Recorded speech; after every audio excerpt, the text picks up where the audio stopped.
किताब मुकद्दस में से सलातीन की दूसरी किताब के 30 बाब की तिलावत।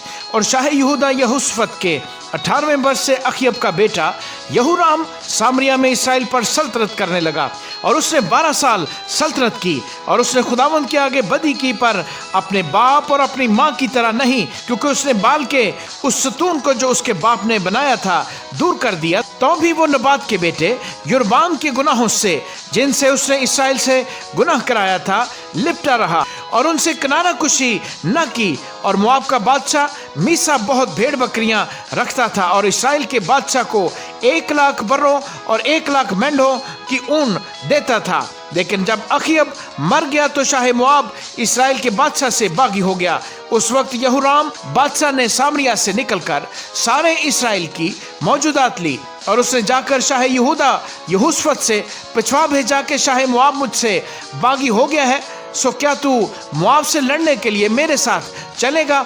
उसने जवाब दिया कि मैं चलूंगा, क्योंकि जैसा मैं हूँ वैसा ही तू है, और जैसे मेरे लोग वैसे ही तेरे लोग, और जैसे मेरे घोड़े वैसे ही तेरे घोड़े हैं। तब उसने पूछा कि हम किस राह से जाएं? उसने जवाब दिया, दश्ते अदूम की राह से। चुनाचे शाह इसराइल और शाह यहूदा और शाह अदूम निकले और उन्होंने 7 दिन की मंजिल का चक्कर काटा। और उनके लश्कर और चौपायों के लिए जो पीछे पीछे आते थे कहीं पानी ना था। और शाह इसराइल ने कहा, अफसोस कि खुदावंद ने इन 3 बादशाहों को इकट्ठा किया है ताकि उनको शाह मोआब के हवाले कर दे। लेकिन यहोशफत ने कहा, क्या खुदावंद के नबियों में से कोई यहाँ नहीं है ताकि उसके वसीले से हम खुदावंद की मर्जी दरियाफ्त करें? और शाह इसराइल के खादमों में से एक ने जवाब दिया कि एलीशा बिन साफत यहाँ है, जो एलिया के हाथ पर पानी डालता था। यहोशफत ने कहा, खुदावंद का कलाम उसके साथ है।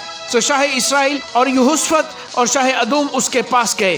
तब एलीशा ने शाह इसराइल से कहा, मुझको तुझसे क्या काम? तू अपने बाप के नबियों और अपनी माँ के नबियों के पास जा। पर शाह इसराइल ने उससे कहा, नहीं नहीं, क्योंकि खुदावंद ने इन 3 बादशाहों को इकट्ठा किया है ताकि उनको मोआब के हवाले कर दे। एलीशा ने कहा, रब अल्फाज की हयात की कसम जिसके आगे मैं खड़ा हूँ, अगर मुझे शाह यहूदा यहोशफत की हजूरी का पास न होता तो मैं तेरी तरफ नजर भी ना करता और ना तुझे देखता। लेकिन खैर, किसी बजाने वाले को मेरे पास लाओ। और ऐसा हुआ कि जब उस बजाने वाले ने बजाया तो खुदावंद का हाथ उस पर ठहरा। बस उसने कहा, खुदावंद यूं फरमाता है कि इस वादी में खंदक ही खंदक खोद डालो, क्योंकि खुदावंद यूं फरमाता है कि तुम ना हवा आती देखोगे और ना मींह देखोगे तो भी ये वादी पानी से भर जाएगी और तुम भी पियोगे और तुम्हारी मुआशी और तुम्हारे चौपाए भी।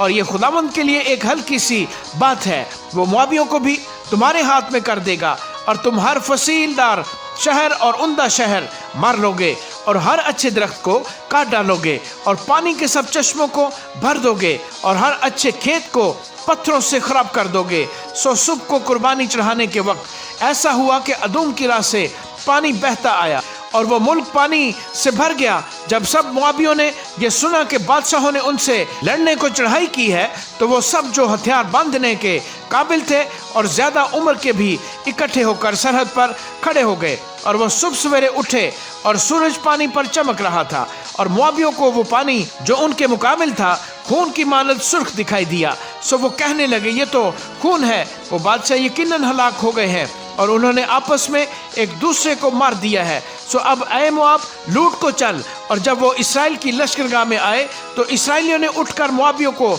ऐसा मारा कि वो उनके आगे से भागे, पर वो आगे बढ़कर मोआबियों को मारते मारते उनके मुल्क में घुस गए और उन्होंने शहरों को मिस्मार किया और जमीन के हर अच्छे कता पर सबों ने एक एक पत्थर डालकर उसे भर दिया और उन्होंने पानी के सब चश्मे बंद कर दिए और सब अच्छे दरख्त काट डाले, फक्त कई हरासत ही के पत्थरों को बाकी छोड़ा। पर गोपियां चलाने वालों ने उसको भी जा घेरा और उसे मारा। जब शाह मोआब ने देखा कि जंग उसके लिए नहायत सख्त हो गई तो उसने 700 शमशीर जन मर्द अपने साथ लिए ताकि सफ चीर कर शाह अदूम तक जा पड़े, पर वो ऐसा ना कर सके। तब उसने अपने पलौठे बेटे को लिया जो उसकी जगह बादशाह होता और उसे दीवार पर सौख्तनी कुर्बानी के तौर पर गुजराना। यूं इसराइल पर कहरे शदीद हुआ, सो वो उसके पास से हट गए और अपने मुल्क को लौट आए। आमीन।